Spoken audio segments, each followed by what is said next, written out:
And we welcome you live here from Okayama International Circuit for tonight's Road and Plate Summer Series race number 3. And this is the second one with the Formula 4 cars. Pretty excited about this one as always. And I am Joshua Carpenter. I'm joined by Olivia Hayward. Olivia, how you doing? I'm doing well. It's only fitting that we take a bit of a summer vacation in this series and go outside of the United States to Japan, to Okayama Prefecture for a circuit that has hosted Formula 1 in the past. Of course, still hosts a lot of smaller series, including Super Formula Lights, but we're taking one step further down from those cars into these wonderful, incredibly scrappy F4 cars. And it is going to be a pretty interesting race. Last time out when we saw these guys with the F4, it was James Moore that won both the sprint and the feature race. He's going to start P6 tonight. And speaking of, let's go ahead and take a look at our starting grid for the sprint race here at Okayama. And it is Ryan Campbell and Aaron Smith going to be on the front row. Michael McCoy starts third with Dustin Bawley in fourth. Fifth place, Matt Slosher and James Moore. I just mentioned his name. Starts sixth. Of course, winner of the sprint and feature at season opener at Charlotte. Evan Hoopchak and Samuel Stoner starts 7th and 8th. Devin Jack, he's going to start 9th. And Aaron Bray will start in 10th. We then have Jake Mackey, the final car in the 29s, with Benson Weaver alongside. And then Christopher Logan, Tom Wendt, Laura Wiseman, and Derek Paquette rounding out your 16-car lineup for today. And can we just talk about that top 5 and the field spread between them? Yeah, there's not much at all. It is incredible. I think we're in for a really awesome show tonight with the fact that you know, they are so close in times from qualifying. Aaron Smith, he is in the show tonight. We did mention that, but I really don't think it's going to be the Aaron Smith show. Yeah, I mean, we were talking about how difficult it is to break away in these cars at the best of times.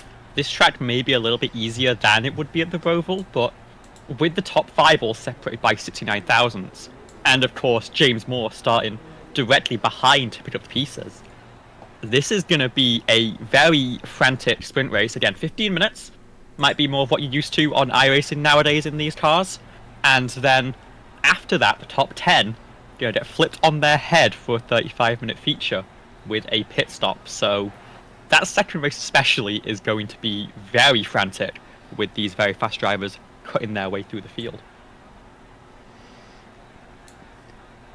Yeah, I agree. It's going to be very interesting to see if these guys can continue to stay close in times. And, you know, like I said, Aaron Smith is in the show tonight. I don't think he's going to run away with it. But does he? Does he find a way to get up to the front early? I mean, he does start second. And is it going to be possible for these guys to catch him? We'll see, of course. The standing start, the first thing to navigate. The lights come on here at Okayama.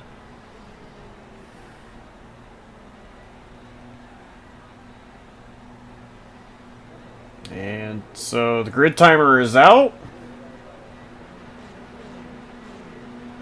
And we're green.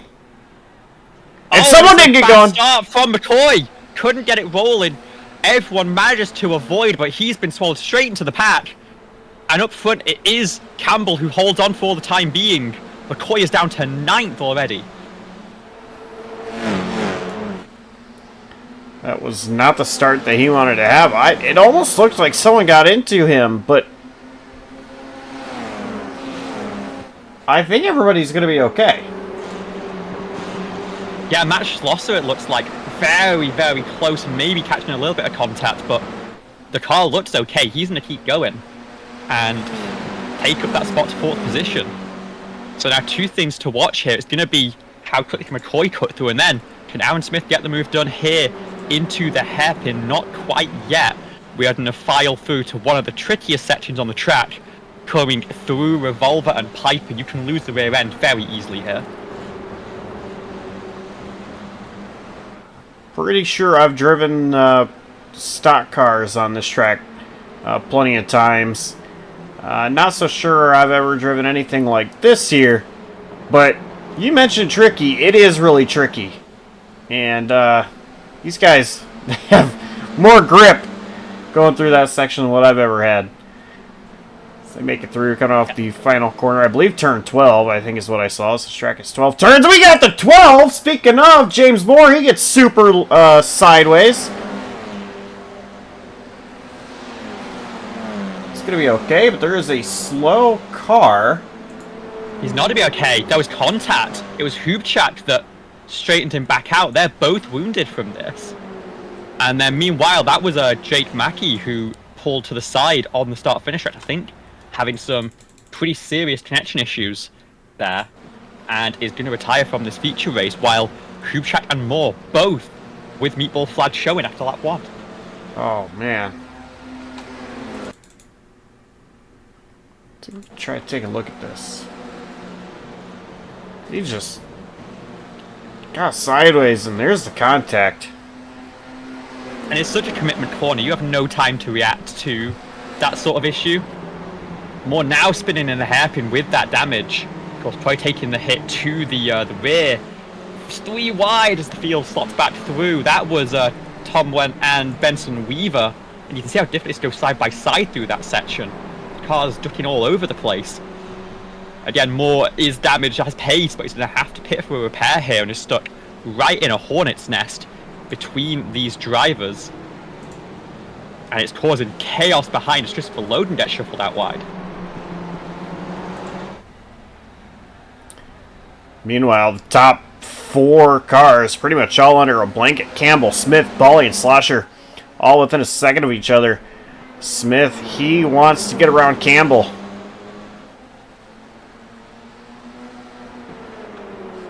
And McCoy is there, but of course that sort of stall on the starting grid put him into the pack, and he's now 4 seconds adrift to try and catch up. So he needs to hope for a lot of battling up front to hold them up. Ryan Campbell a little bit wide on the exit of Atwood Curve. It is very much a momentum corner. You can run a wide line and carry that momentum, but of course the slipstream down to the hairpin so powerful. Aaron Smith going to be maybe close enough for a dive, but he's not going to think it's a great idea. And again on the brakes and turning into that corner, the rear end can easily get away from you just as well. This is incredible. These guys being able to be nose to tail like this, 4 deep. And that's the beauty of the sort of the very simple aerodynamics on these cars. They don't really cause many vortices, really throw up much dirty air that you'd see in higher downforce open wheelers. And so you can follow very close to take advantage of that slipstream, which of course in a low powered car, any racer knows that is a huge advantage as Aaron Smith starts to out of that slipstream, looking to the inside of the first turn, but can't get it done. And yes, the first corner is called first turn, and the last corner is called last corner. It's pretty easy to remember. It's a bad run from Campbell through Williams there, and now down to Atwood. Aaron Smith has the outside line. Oh, Smith goes for Campbell goes for a slider there. 3 wide. And it lets Dustin Borley through on the inside, but Matt Schlosser's grouped up here. This is what McCoy wants to see. They're going to stay 3 wide here into the hairpin, and this is a recipe for disaster. They are still 3 wide. Is this the start for an Indy 500? I mean, Campbell backs out. Bally with the advantage. He's going to be clear now. This brings Campbell right back up into the picture to battle for second with Smith. And Bally's going to get loose. He slides, spinning out. And so out of all of that, Smith takes the lead. Bolly still spinning out. Finally recovers in 8th position. And right as he'd taken the bull by the horns here, maybe getting thrown off by the differences of running in clean air, and coming through, Piper just overcuts it. Let's see what happened here on the JCTV replay. Oh my goodness. Oh. Is that McCoy that had to go through the grass? Very nearly collected McCoy.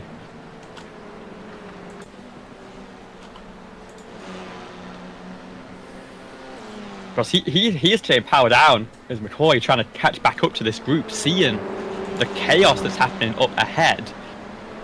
He's again about 3 seconds off the back of Campbell, which is just a little bit too far to get anything done right now.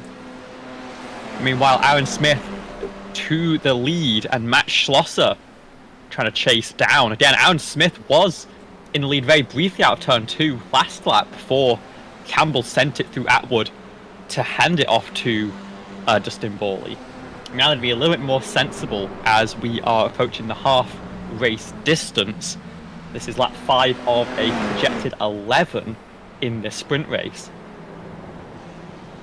Current biggest gainer is Tom Wen, up 5 positions, but has Benson Weaver and Laura Wiseman breathing down his neck. Aaron Bray also at 5, from 10th on the grid up into 5th. It's pretty impressive.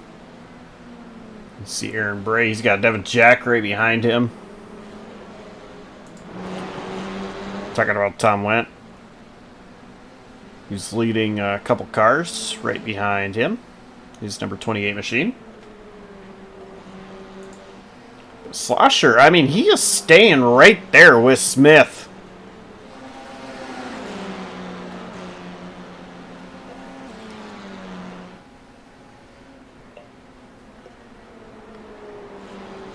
And if there's one thing I know about Matt, is he's cool under pressure in a situation like this.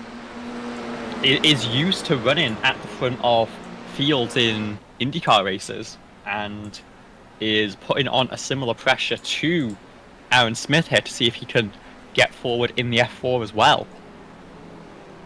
And a mistake actually a little bit deep from Smith. He's going to have the inside here through Revolver, and Schlosser backs out, realizes there's no gap on the outside there. We saw, I mean, an incredible battle with a couple of trucks nose to tail at Portland on last Saturday, and it really took a mistake for you to really pass anybody. For Michael Kruger and Cameron Caldwell, a couple drivers that we've seen around here in Road and Plate, you know, they were nose to tail pretty much all race, and I'm seeing that here. I mean, you got Smith and Slosher, Campbell not that far behind. Is it going to take a mistake out of Smith for Slosher to get on by?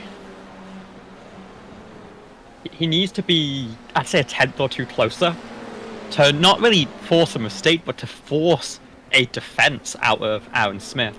If you're sat sort of 3-4 tenths back, the car ahead can kind of run their lane. You see Schlosser take that wider line, try and focus on the exit for a run into the hairpin, but this straight is not really as long as you think it is.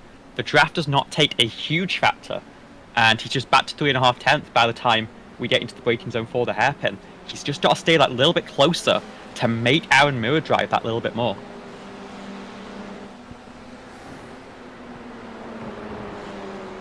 Doing a great job staying right there, but Smith has been just little by little quicker and quicker each lap.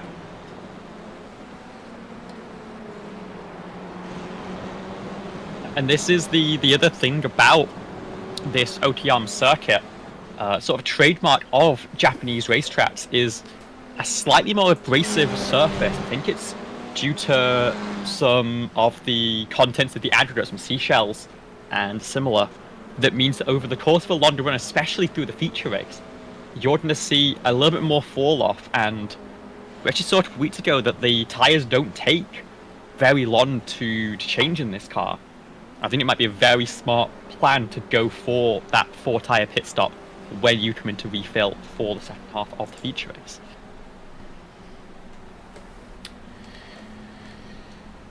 Here's an interesting battle we got going on. Benson Weaver holding on to the final transfer position over Laura Wiseman, but they are right there with Tom Wendt as well. Yeah, those battles where you're going to have one driver on the outside looking in are always so brutal, and I wouldn't be surprised to see a haymaker thrown before the end of this one.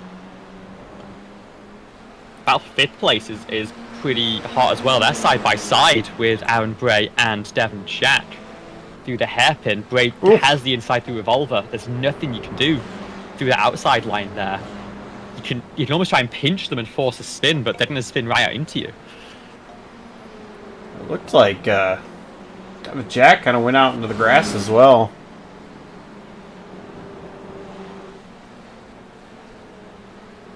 Upchak and Christopher Logan were just battling. Upchak was able to win that battle and got ahead. And actually, the battle just behind Wendt is side by side. Laura Wiseman and Benson Weaver. Weaver holds on for now.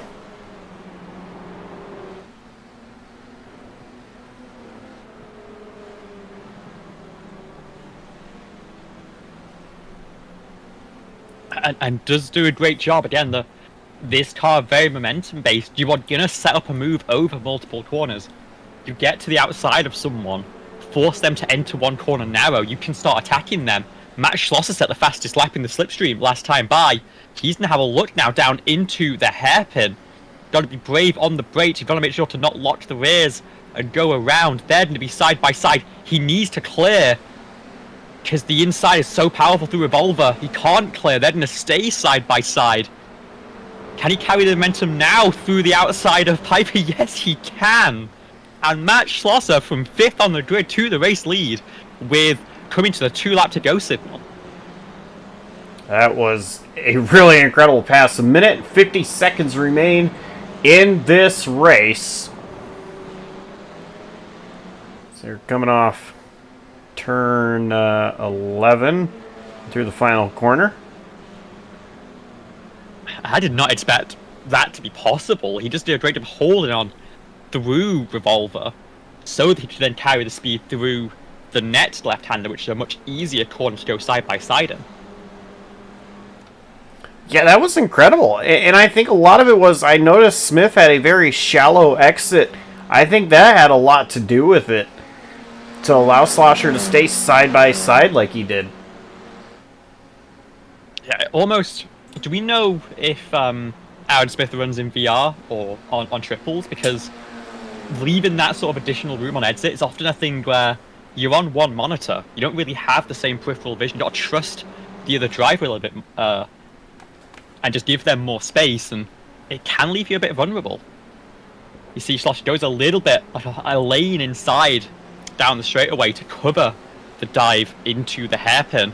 Smith is keeping that pressure on. Campbell still in the catbird seat after qualifying on the pole.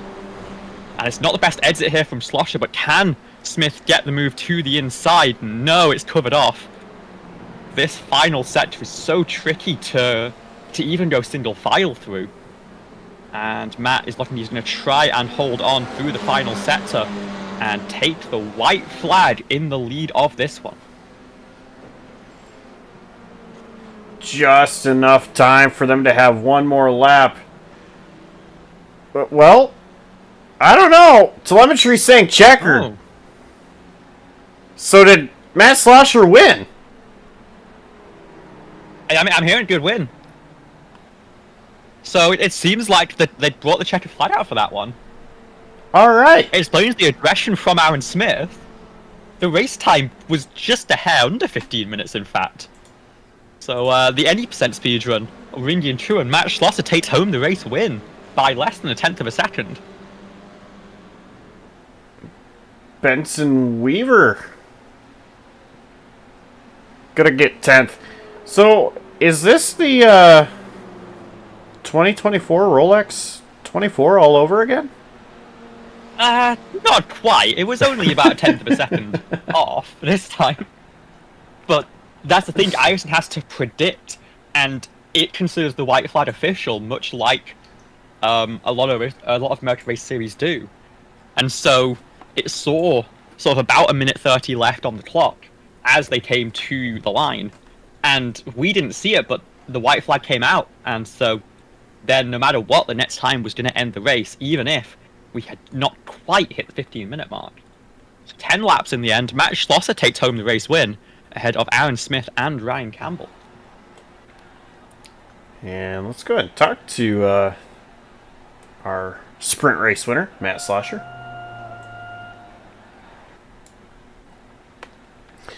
Hey, Matt, it was a sprint race win for you.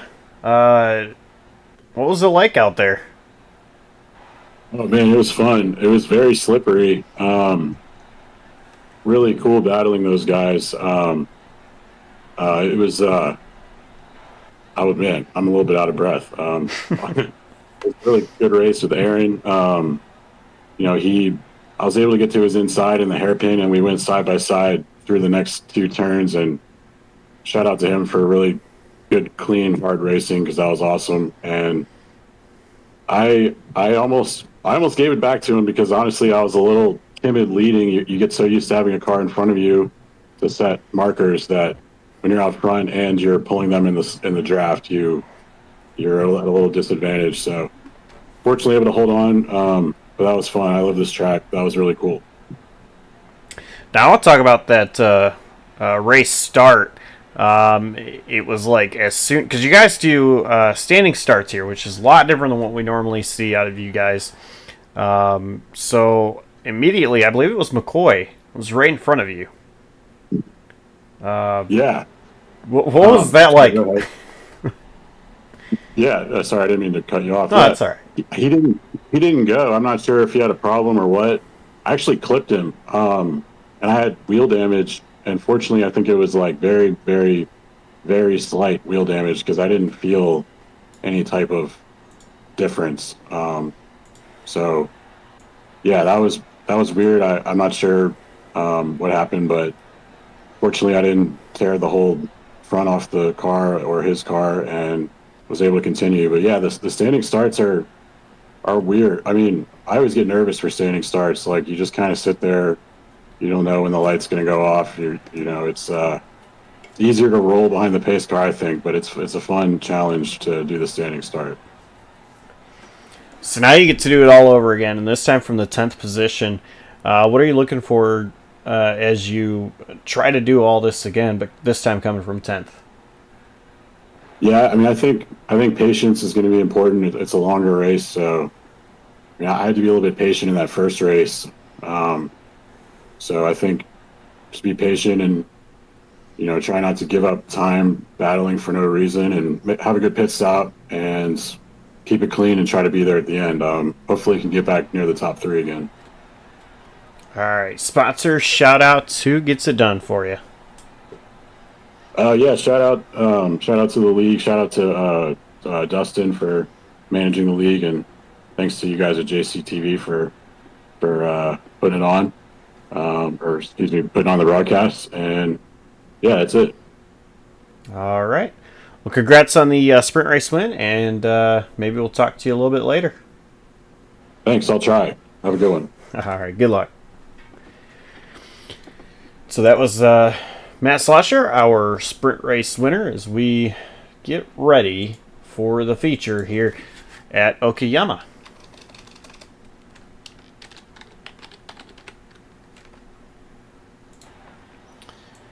And so the time is now for drivers to get on the grid. And of course, the top 10 is inverted from where they finished in the sprint race. It's going to be Benson Weaver and Tom Wendt, first and second. Sam Stoner in third. Dustin Bally, fourth. Aaron Bray, fifth. Devin Jack, sixth. Michael McCoy, seventh. Ryan Campbell, eighth. Aaron Smith, ninth. And Matt Schlosser, make up 10th. And 11th on back start where they finished in the sprint. Evan Hupchak Was able to get around Laura Wiseman to finish 11th. He will start 11th. Laura Wiseman will start 12th. James Moore, 13th. Derek Fiquette, 14th. Christopher Logan, 15th. And Jake Mackey, he's going to start 16th.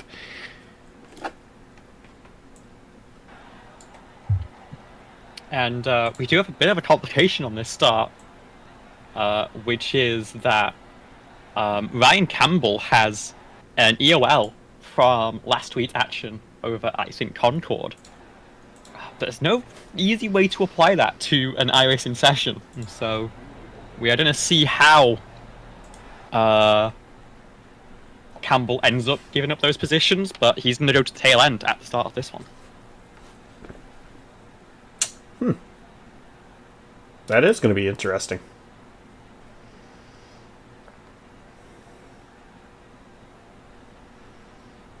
Of course, he is supposed to start in 8th place.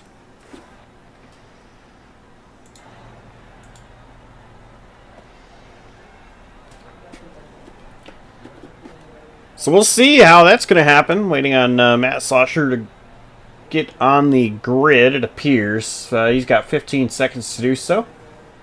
And then the countdown is on for the green light.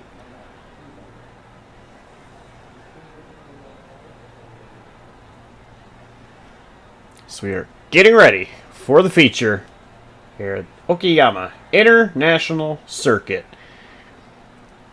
And drivers are seeing the lights. And we are green here from Okayama. Campbell pulls to the side. Oh, it's a good start from Tom Wendt. Bad start from Benson Weaver, falling down to 4th, maybe 5th position already. The rest of the field slotting their way through. Devon Jack also down a spot so far on this one. But it is Tom Wendt who leads the way right now. And it is a cluster behind for 6th place. They are 3 wide through Atwood here. It is out, Benson Weaver who gets shuffled all the way out from the pole position to, the tail end of the field pretty much. And now is there going to be a move from Stone to the outside now into the hairpin. Justin Boley looking to pick up the pieces from the 3rd position. But they are going to stay side by side. And it's going to be Tom that holds on, I think, as they come. No! Stoner goes for a dive through Revolver. They're going to be side by side still through Piper. And now it'll be Samuel Stoner who holds the inside. Justin Borley looking for the 3 wide move potentially. And backs out of it, but he's going to slot through into 2nd place with Tom Wendt getting shuffled down into 3rd. Oh, Stoner's going to go around! He did exactly what Dustin Borley did, except now he gets hit on the exit of the corner from being stood still. I'm not sure who hit him. However, it is Dustin Borley who takes the race lead. And it looks like it was Evan Hubchak who got a piece there. Matt Schlosser was moving up through the field, did a great job to not get caught up in that. But now back down to 8th position, as there's a big awkward run through turn 1. Derek Fiquette getting swallowed up here by Laura Wiseman, Ryan Campbell.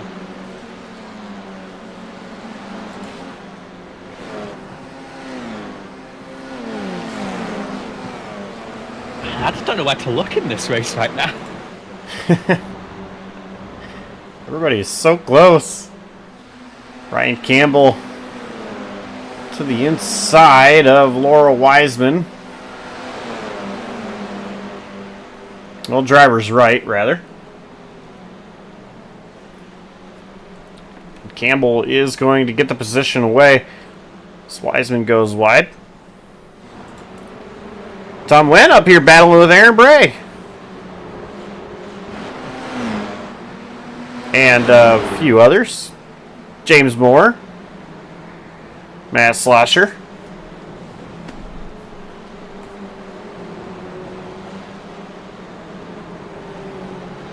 Yeah, Michael McCoy and Aaron Smith got a good run through that incident on lap 1. It's moved them up into this lead group.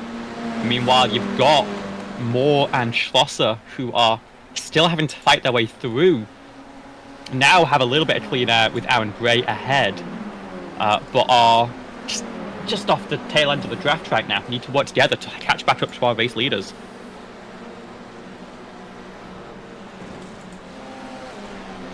And Dustin Bally is just gone.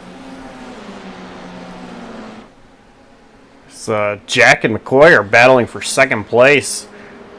Smith there in fourth. Not really close enough to McCoy to do anything just yet. But I'm curious, if Bally's going to run away with this like it's looking like he's going to do now, how quickly does Smith need to get ahead of these guys? I think he's got a little bit of time. We saw how good his pace was, but Dustin Bally set a 1:28 last time by. That matches some of the fastest laps we saw in the first race. So Dustin Bally is showing some really good form right now. And it looks like Devon Jack has been given a little bit of breathing room to catch back up. But they've got to make sure they time their moves well the rest of this pack, because Dustin Bally is looking like a constant threat to break away. Lead now under a second, and I think Jack is going to be close enough to have the draft here momentarily.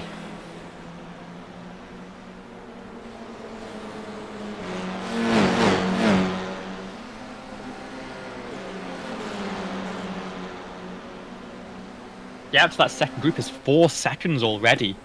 So they are in a world of hurt right now. As McCoy went for a look on Devon Jack that could break them away a little bit again, as the gap climbs to about 1 second up to Dustin Bally. That's what Bally wants to see. He wants to see these guys back here battling with each other. As McCoy is to the inside of Jack. Jack goes in the grass. McCoy does a great job recovering. Aaron Smith now stuck behind, and McCoy has 1.4 to close in now. You can tell McCoy felt like he was faster and wanted to be the one to hold on to Dustin, but it has brought that gap out that little bit more to the very edge of slipstream range.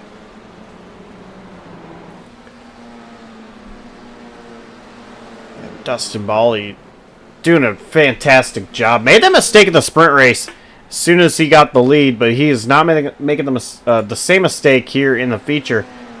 See in the background, Aaron Smith. He's taking a peek to the inside of Devon Jack. Will not be able to get side by side there through the first corner.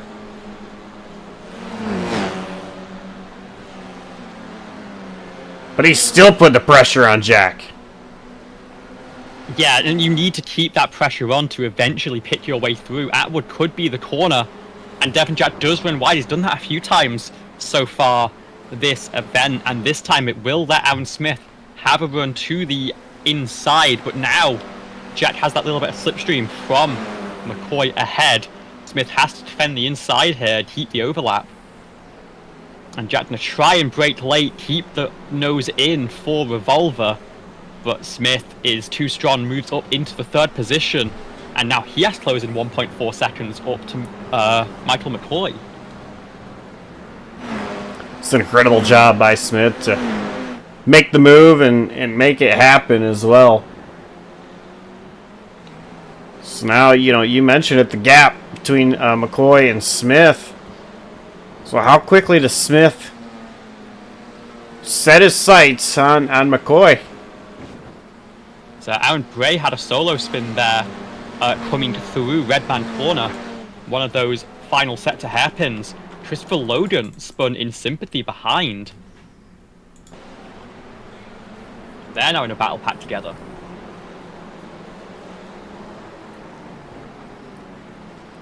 Taking a look at the replay with Aaron Bray.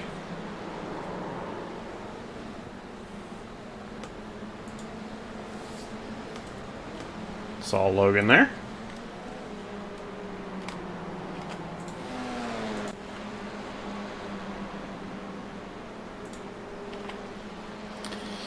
Ryan Campbell and James Moore battling for 6th place.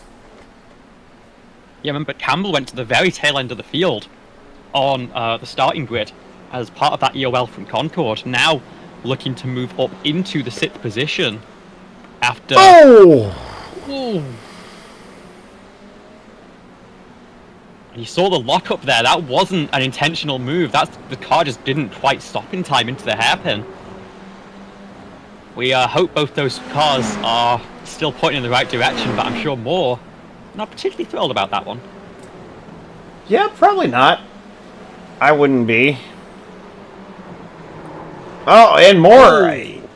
Oh, just gets worse and worse for Moore.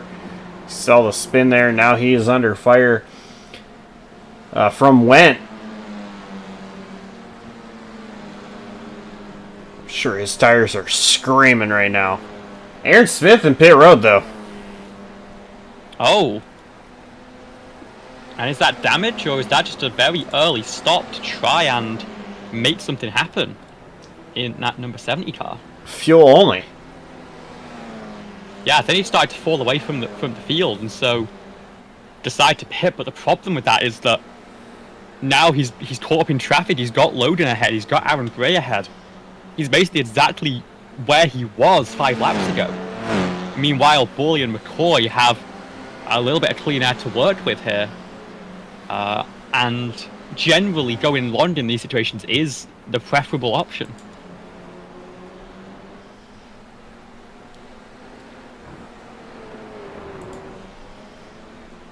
I'm very curious how this is going to work out. Pitting and just taking the fuel only there for Aaron Smith.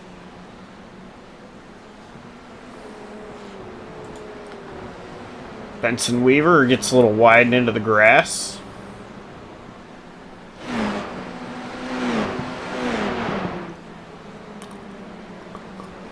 And where'd we see this battle at before between Wiseman and Weaver? Yeah, right here just a moment ago in the sprint race. As Wiseman takes a look. That's it. That's all it's going to be. Tucks in a line. Going to follow Weaver through the final quarter. James Moore in pit road. Yeah, responds. We'll see if he goes for fuel only or whether he takes tyres. Again, tyres don't really make much sense this early in the race because they've not really had much time to burn off. You almost want to keep them now they're warmed up, and it is going to be fuel only for James Moore. A very similar stop to Aaron Smith, but of course hitting from a little bit further back in the field. I still think this is a bit early to be making these calls. I think you want to be going towards half. Oh, frick! And Laura Wiseman! That contact between the two of them. Jeez. It was. Wiseman is in a part to redress that position. And Aaron Smith flies through, as does Aaron Bray, as they reshuffle that one. And yeah, very awkward mistake there from Laura, just getting a bit unsighted in the brakes, I think. But of course, doing the right thing. I think Benson Weaver mostly getting away with that one, just as the contact sort of spun him around. And they're a few seconds further back in the order, but this battle can continue with just a little bit of damage on the front of Laura's wing.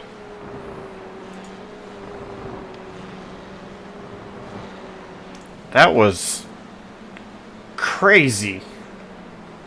Yeah, I see that damage. It's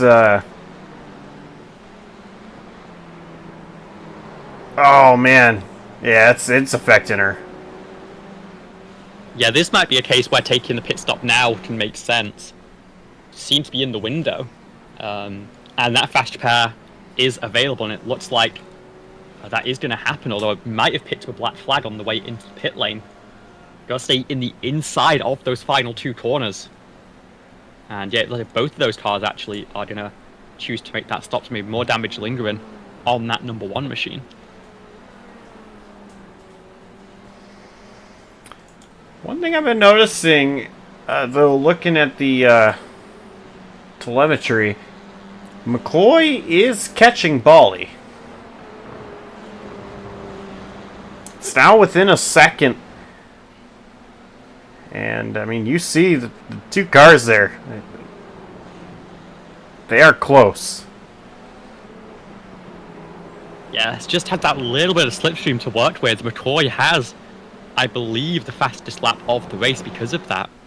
And it's enough, even from a second and a half back, to slowly bring the field in, as that is a pit stop for Devon Jack. And the trigger's being pulled early on these ones. Yeah. I'm surprised. Ooh. And this is a tricky thing about this pit lane that Devon Jack's realised on the fly. There is a sign that says 60 and a line on the asphalt. It is about 5 seconds before the cone actually enforces the pit speed. And so Devon Jack got down to the speed limit and then realised had to get back up to speed to catch up. And then back down to 60 kilometers an hour. And so for drivers that have practiced that pit stop and are familiar with how hard they can push the entry, they can gain a good couple of seconds here compared to a driver who maybe is flying blind for the first time. That is a slow pit road. Yeah, that's 37 miles an hour, I think. Yeah. Evan Hoopchak around. Not sure what happened to him. We're gonna take a look at what happened to Hoopchak, but he's able to get it pointed the right direction.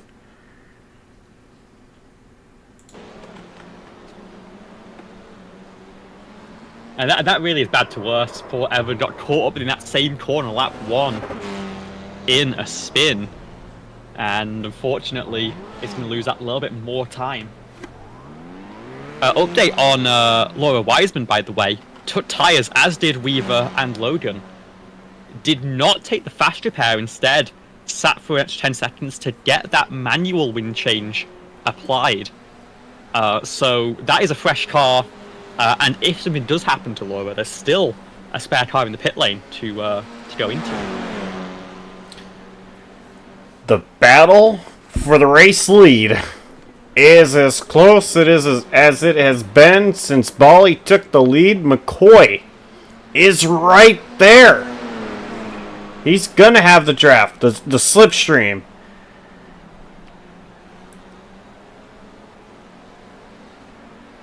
Just not close enough to make a move.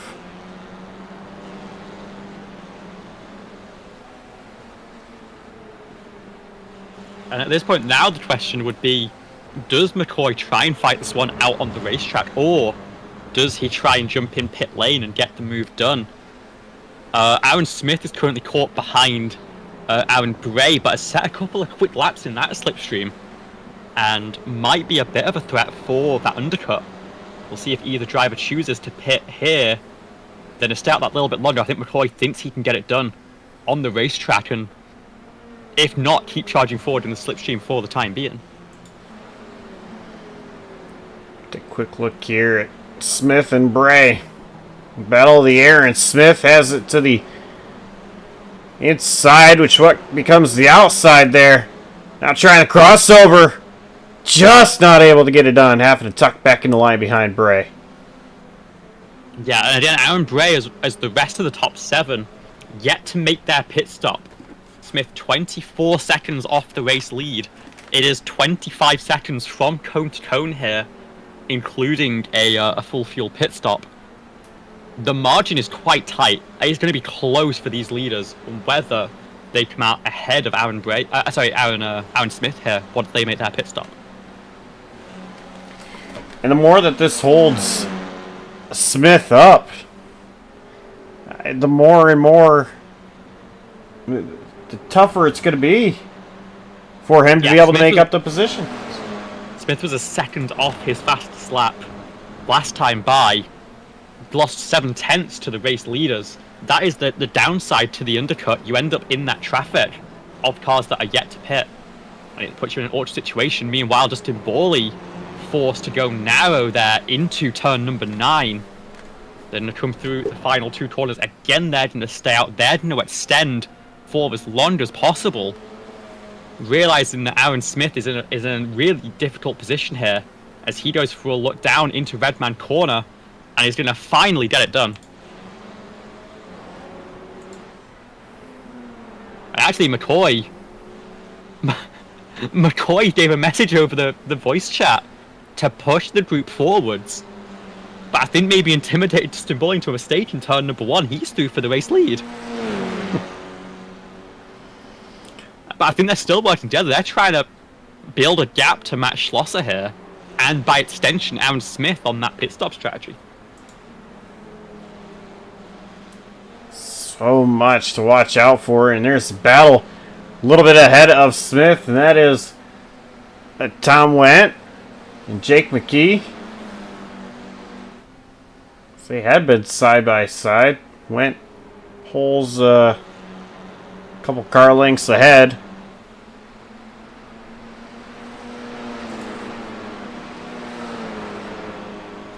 And we did get a call. Dustin Boley is going to pit this time by. We'll see if McCoy leads him into pit lane. And crucially, where this cycles Aaron Smith out, who is now again catching that slipstream, is going to have probably a very quick lap here. McCoy is going to stay out, give Dustin Boley the clean run onto pit entry. How aggressive is the 24 going to be through the lane? He knows about the fake pit speed limit. Still quite a cautious entry there, down to 60 kilometers an hour. And now it's just whether he takes those tires and where Aaron Smith cycles out. He's coming through the final sector now, behind Jake McKee and Tom Wendt. Dustin Boley pulls into the box. It's going to be fuel only for the 24. He's out and rolling, and Aaron Smith is just coming through the start-finish straight right now. They are going to be side by side on exit, and Smith is going to be caught in the very same patch that Aaron Smith has found himself in. Oh my goodness. They are right behind Tom Wendt.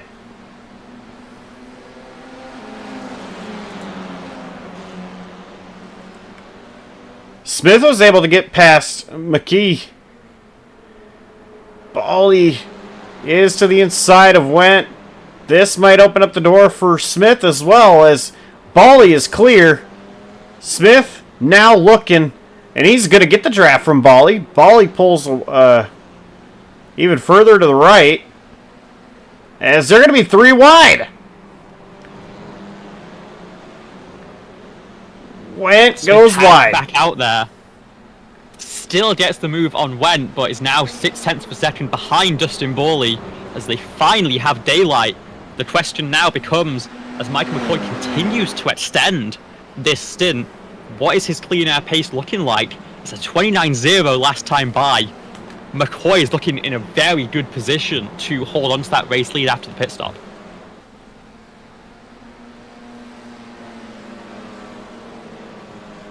Here's an incredible battle from 4th on back. Just to see Bray taking a look. He's there with Wendt. Bray's going to get the job done into P6. Yeah, and very clean move, very important, because he just pit behind. So they need to be efficient on this lap before they make their pit stop, because they're still fighting the 13 for their position on the racetrack. He's going to exit right ahead of Samuel Stoner for that 10th position. That's the fight that Bray and Wendt are looking to cycle into as well. Keep our eyes on that. Dustin Boley about a car length ahead of Smith. And McCoy is pitting from the race lead now. Similarly cautious entry to Dustin Boley. No time to be gained there, I don't think. Schlosser stays out, takes the race lead. Ryan Campbell also stays out for lap number 16. This is the battle for what was the race lead. Aaron Smith and Dustin Boley charging through the final sector. McCoy up on the jacks, taking a set of fresh tyres. That'll be a slower stop. He should come out of the pit lane and exit behind these two, and there he is. But he's got more to fight with through these remaining laps. He's got to fight his way back through the field to get into that race lead. One thing to remember, cold tires are cold. He's going to need them to warm up for about a lap.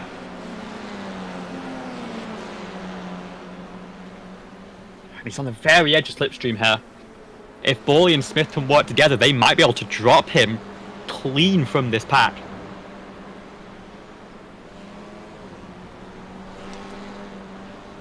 Could be interesting. Koi doing a great job.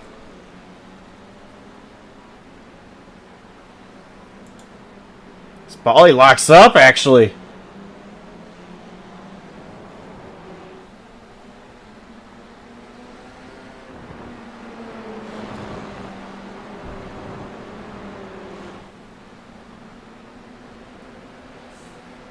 They are trying to run away from McCoy, but I just don't think it's working. Yeah, no, great outlap from McCoy there. Of course, a hot track means that the tyres will heat up that little bit faster. And the track has to cool down a fair bit as we get towards the end of the day. But of course, a lot of heat put into the track by the running of these cars. It's within 1.2 seconds. This is within slipstream now. Smith and Bawley not able to quite push the charge forwards. Again, we still have the top two yet to make their pit stops, but with a pit delta of about 25 seconds, or maybe not 25, close to 23 seconds, Schloss is only 20 ahead of that group, so he might end up just behind. Smith and Bawley are in a fight now down into Atwood Curve. Smith nearly loses the rear end on that wide outside line, and now McCoy is right back in this fight, and with fresh tyres as well.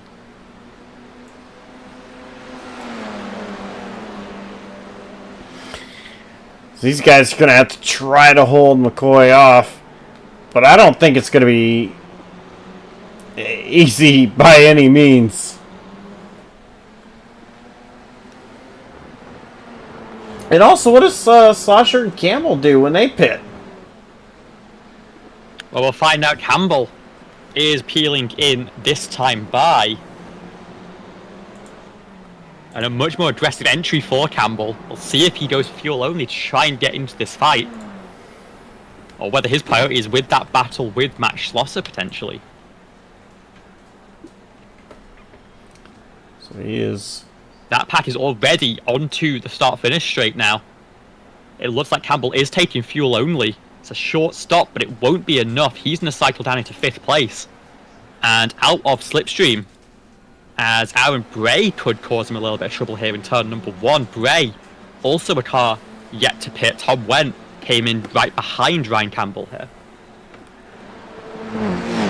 Slosher is the only one left to pit.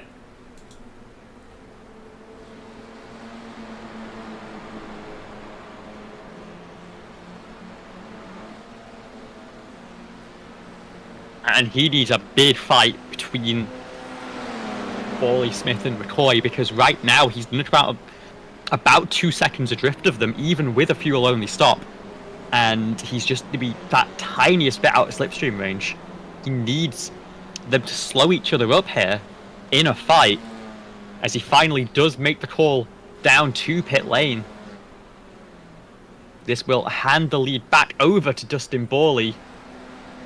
And it's a very cautious entry there from Schlosser.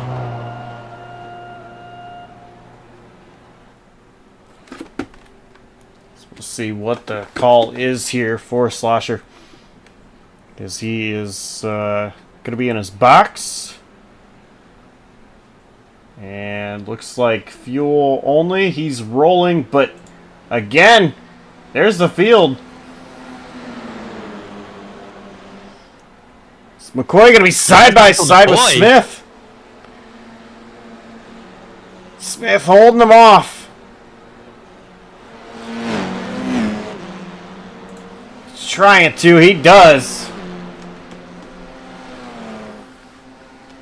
And Matt sees that in the out of the halo and says a little bit more of that would be very welcome indeed. McCoy very wide through Atwood, 2 wheels into the gravel there.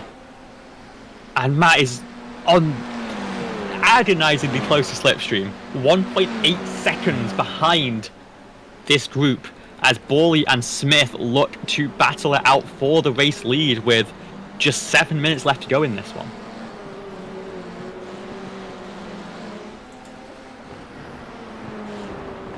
So much anticipation. So much unknown. These two are battling hard for the race lead. Is Smith and Bali. Smith, he's doing a great job. Just Bali is doing enough to stay ahead of Smith.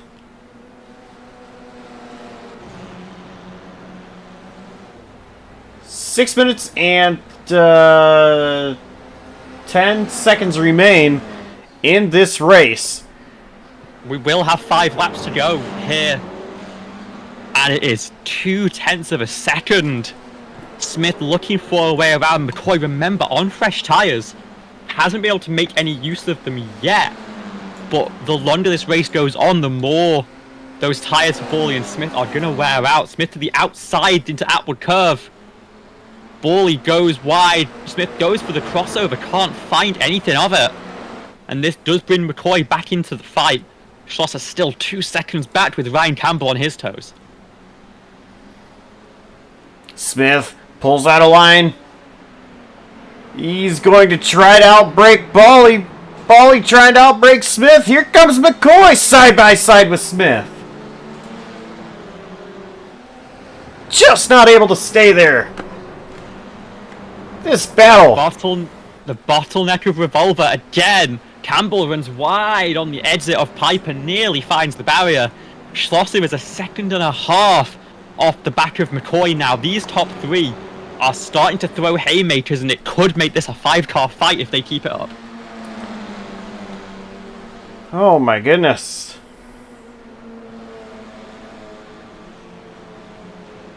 They're coming to what we believe is 4 laps to go. 4 minutes, 40 seconds remain. Yeah, they'll take the white flag with about 10 seconds on the clock, so we are going to go well over the 35 minutes that was scheduled. We're going to get our money's worth out of this one. And Michael McCoy looking to get everything he can out of that fresh set of tyres. It's been so difficult so far to find an advantage through that, especially that middle sector.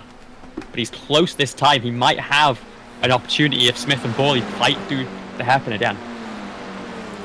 Bali's doing a great job covering that inside line.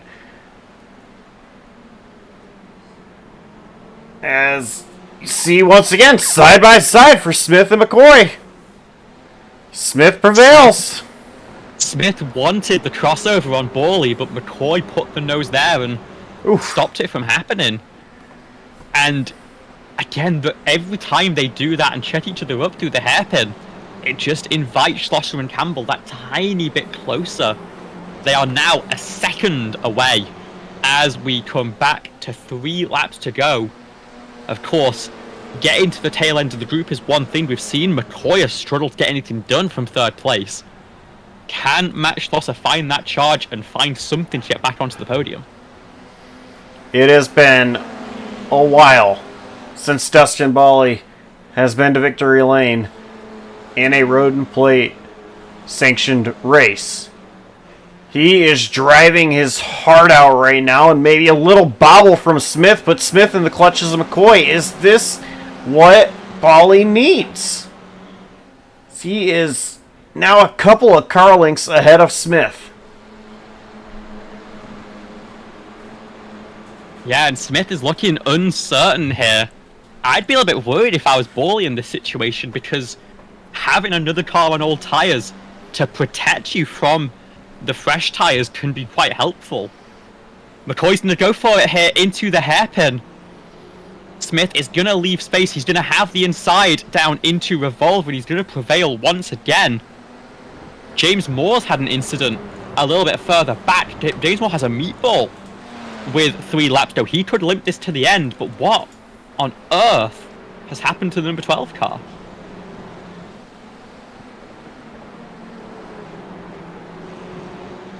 Just down in turn 2, just a little bit wide. He's got pressure behind from Jack and Bray. But of course, this lead battle is so tight. Coming to 2 laps to go, and McCoy again looks like the one most threatening of a move here. So we are at 1:34 remaining here in this race. Dustin Bolly still holding on as Aaron Smith goes wide into the gravel.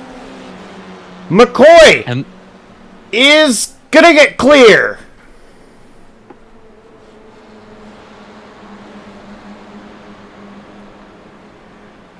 And so now, Michael McCoy has a lap and a half to unpick the defense that kept Aaron Smith at bay for about 10 laps at this point. Does he have a way around? Has he learned from waiting in the wings, watching the moves that Smith was going for? Or can Dustin Borley hold on for another lap and change and take hold of that race win? McCoy is right there with Bolly. He's going to take a peek down here, but it is not going to be enough. Maybe they're side by side. Bolly with the advantage being on the inside. Bolly gets clear once again. Trying to run away with this. They come into the final couple corners. The white flag will be waving. This time, 20 seconds left on the clock. There's no doubt we're going to have one more. And Michael McCoy might have one more here. Gonna go for the look into turn number 1. Has to clear here. The next corner's a left-hander. Can McCoy shuffle Dustin Borley out? There's a little bit of contact side by side. McCoy now sweeps the outside. And Borley gets loose on the inside. Is under threat from Aaron Smith. And Michael McCoy gonna try and run away with this one. Bolly side by side with Smith. Smith gonna get clear. And Smith gonna try the crossover move. He's actually gonna get it done. Maybe. Bolly stuck in where there's nobody out for him to get a draft. Smith actually gonna get clear. Pulls wide. Slosher is there. Bolly dives it in deep. They're gonna be side by side once again as Smith and Bolly. McCoy is just now running away. And this is exactly what he needed. He hit apart, and they are fighting like hell behind Aaron Smith and go for another look.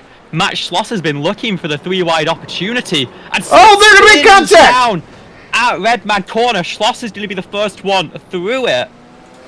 It's going to be Campbell next up to take the final spot on the podium, then Borley, then Smith. But most importantly, Michael McCoy with the move on the final lap of the race, taking the fresh tires and taking the feature race victory at Okayama. What a race. Oh my goodness. And out of all of that, Dustin Bolly's going to get 4th. Aaron Smith going to get 5th. Oh my goodness, that was a great race. And Michael McCoy, he is going to celebrate.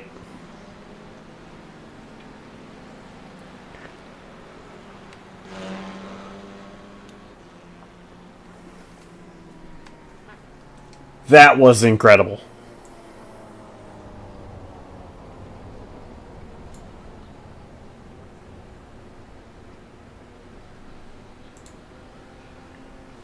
And it really was that defense from the top 2 on the old tires. As soon as McCoy hit his way past Aaron Smith, Dustin Borley was almost a sitting duck down in turn number 1 there. Perfect timing from McCoy to get that one done. Oh yeah, that was beautiful. The battle between Bolly and Smith and McCoy just, trying to get his nose in there as well. Trying to battle. Trying to do everything he could. And finally was able to get it done. What a night. These guys, they do not disappoint. Let's go ahead and take a look at our finishing results here from Okayama. It is Michael McCoy taking the race win. Matt Slosher in 2nd. Ryan Campbell bringing it home in 3rd. Dustin Bolly, he had it until he didn't. He comes home 4th. Aaron Smith in 5th. Aaron Bray, P6th. Samuel Stoner, 7th. Jake McKee in 8th. Devin Jack, 9th. And Tom Wendt brings it home in 10th. James Moore finishes in 11th place ahead of Evan Hubschak. Caught up on lap 1. Great recovery for 12th position there. Laura Wiseman and Benson Weaver fighting all the way to the end. It is the 84 that comes out on top there, ahead of Derek Paquette 1 lap down, and Christopher Loden, your only retirement in this one. And I just pulled up a stat here. That is Michael McCoy's 4th win in the Road and Plate Series, and it's the 3rd one to come outside the United States. Wow. Won at Montreal, Sebring, and Suzuka in the trucks, and now Okayama in the F4 car. That is incredible. All right. Let's go ahead and do some interviews here. And we're going to start with Ryan Campbell. And hey, Ryan, it was a 3rd place finish for you tonight, but it did not come easy by any means. You had a penalty at the start of the race, put you in the back, and from that point on, it was clawing your way forward. So walk us through how tonight was for you. Oh man, I mean that I have never seen a 5-car battle for the lead on the white flag. I think in this league, I certainly haven't ever seen it in an F4 lobby. So this was a ton of fun. It was just as soon as the race started, I took my EOL and then just wanted to chew through as many positions as I could before the pit stop, and ran the car out of fuel and pit, made sure I got a good pit stop, and then came out and watched the chaos. And it was chaos, for sure. It was a couple of mistakes out of that 18 machine. Anything that really, I mean, you thought was going to set you back, or was the focus just still going forward? No, I mean I knew going wide outside of turn 2 was a no-no. I tried to stay away from that the whole race because that's what cost me the lead in the heat race. So I stayed away from that. I almost ate the wall on lap 20, about halfway through the lap. That was pretty scary. But other than that, it was just I intentionally stayed about a car length back from Matt to just try and dodge any accidents that happened ahead. And I want to talk about the second to last lap there. You mentioned accidents ahead. Aaron Smith and Dustin Bally getting into it. You went wide to get around them. I mean, quick decision thinking. What was it like for you to realize what was going on to get past them? Well, honestly, it happened so fast that my car kind of jumped when I made contact with Matt, and that sent me wide, and I just figured I'd keep going and hope that neither of the cars rolled back into me. All right, sponsor shout-outs. Who gets it done for you? It'd have to be, Frito Sport and Tom Wendt at TW3 Liveries. They're both the best. All right. Well, congrats on the podium, and we'll see you next time out. Thank you. That was Ryan Campbell, your 3rd place finisher here tonight. And Olivia, you have our 2nd place finisher, Matt Slosher. Hey, Matt, what an eventful night it's been for you, of course, coming from that sprint race win, having to work from 2nd on the grid, and then finding yourself in the party at the very end. I mean, just talk us through how you manage cutting through a field when it's that densely packed and that tightly fought. Yeah, hey Olivia. Yeah, it was crazy. I mean, on the first lap there was like a big just group of cars trying to battle and get space, and I got hit a couple times and somehow didn't get any damage, so I was lucky to survive that. And then I was in like 7th and lost a lot of time just trying to get through traffic and stuff, and lost 5 or 6 seconds to the guys at the front, and I just tried to make consistent laps and hope I could catch up at the end. And it looks like they got to battling. I think they all pitted before me and got to battling after their pit stop while I was making clean laps, and I was able to come out like 2 seconds behind them and slowly catch them as they kept battling. And yeah, that last lap was like, I mean, I got so lucky that they kind of crashed in the third to last or fourth to last turn, whatever it is, and I got hit a little bit and got some damage, but I was able to just kind of limp around and get second. I was probably looking at fourth or even fifth because Ryan was really fast behind me and might have been able to get me, but luckily I avoided too much craziness and got second place out of it. Yeah, and it's a very strong run so far in the summer series. Of course, unfortunate race to start out the season, but then fourth, third, first, second, and first to finish off the last 5 races. At the halfway point, do you think you've got a shot at going for the title? I hope so. Yeah, would love to give it my best shot. It's going to be difficult, I think, because a lot of these guys are just really fast, and it's especially with the street stocks. That's kind of crazy racing, and the inverts. You never know what can happen. So I'll try. I think I have a decent shot at it, and hopefully can have some good luck and put some good races together and try to be there for the final race. All right, well, we wish you all the best into the second half of the season. And of course, before we let you go for tonight, anything you want to say to the fans one last time, now would be the time to do it. Yeah, sure. Just shout out to Dustin and to JCTV and really to everybody here tonight. It was so much fun racing with everyone, and just really fun battling, a lot of good clean racing, and just a blast. This car is so fun to drive, and glad we are getting to use it in a league and have some fun with it. Well, thank you for putting on a show, and we will see you next time. All right, see you.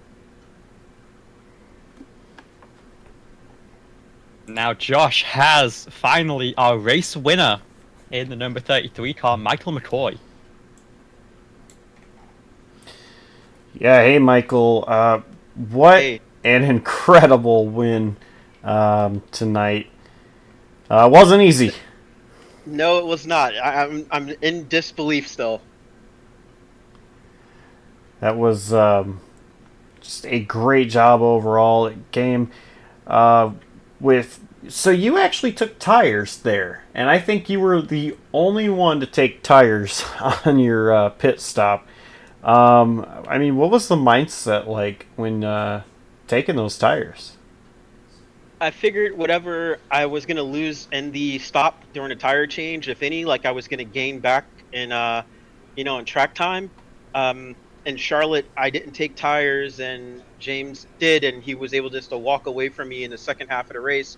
So I was like, I'm not gonna make that mistake again. And I just I was like, whatever happens, I think I'll have like a good pace like towards the end. So then it was a battle. Once you did get back up to Bali and Smith, it was a battle between really you and Smith was doing a great job at holding you off. I mean, were you getting frustrated at all, trying to stay patient? What was the mindset like there for you?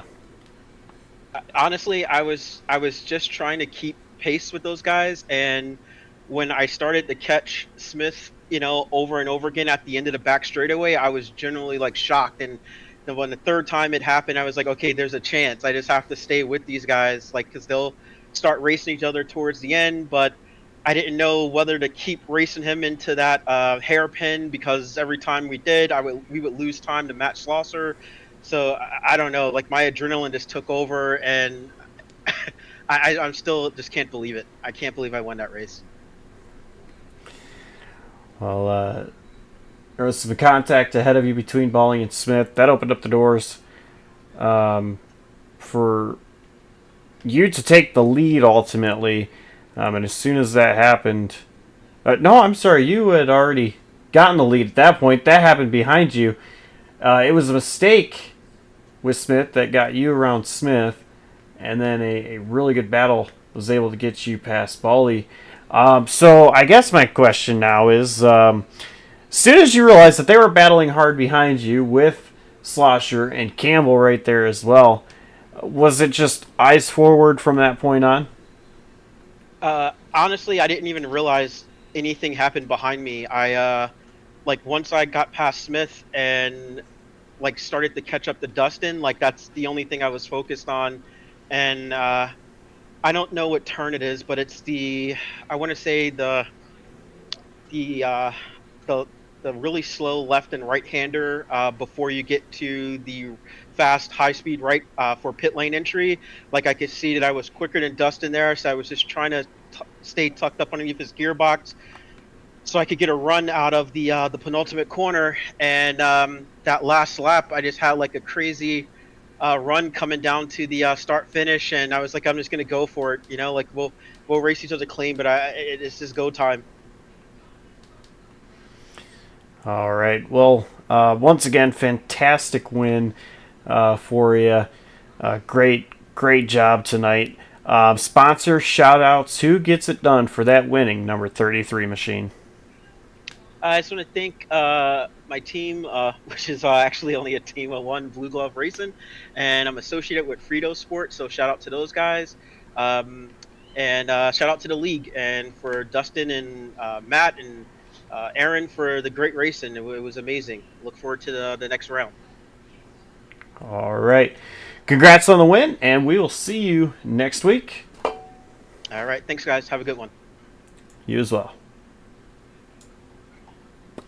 And that was Michael McCoy, your race winner here tonight. Olivia, first of all, thank you as always for joining me in the booth.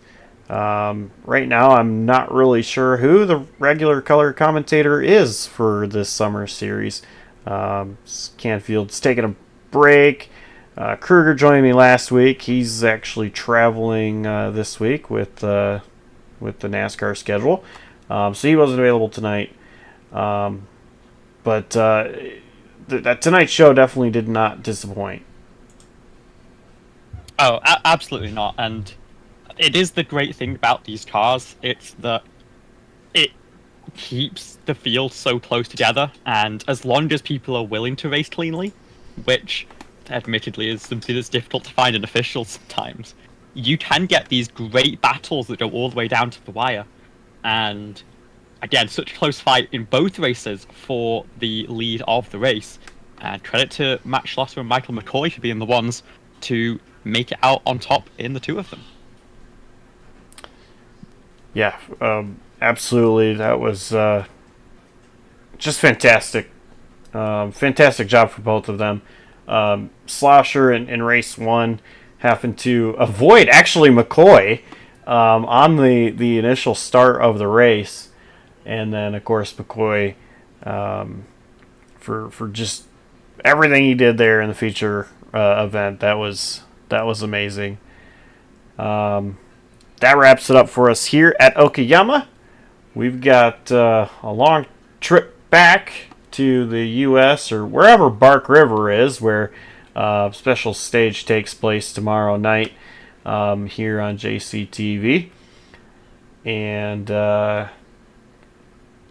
then Saturday, it's going to be the first ever dirt race for the BSR Grid Network Truck Series as they take on Eldora. I'm looking forward to that one. So it's going to be 8:50 p.m. Eastern Time tomorrow night for special stage at Bark River.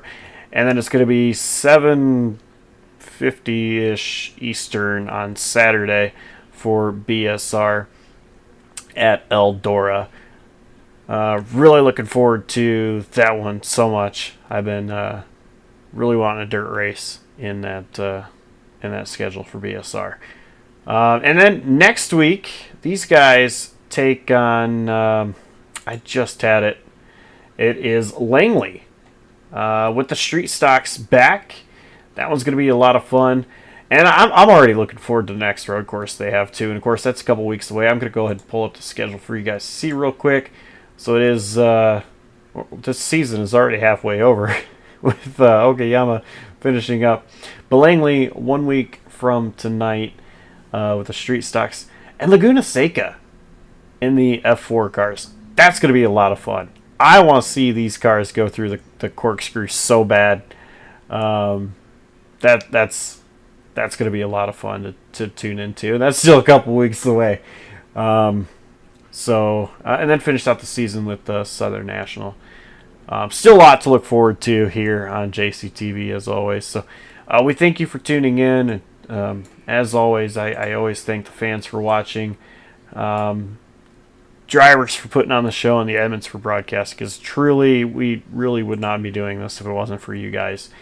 And Olivia, once again, thank you so much for everything you do for us every single week. And so on behalf of Olivia Hayward and the entire outstanding crew here at JCTV, I'm Joshua Coppernoll signing off, saying so long, stay safe, and we will see you next time. Take care.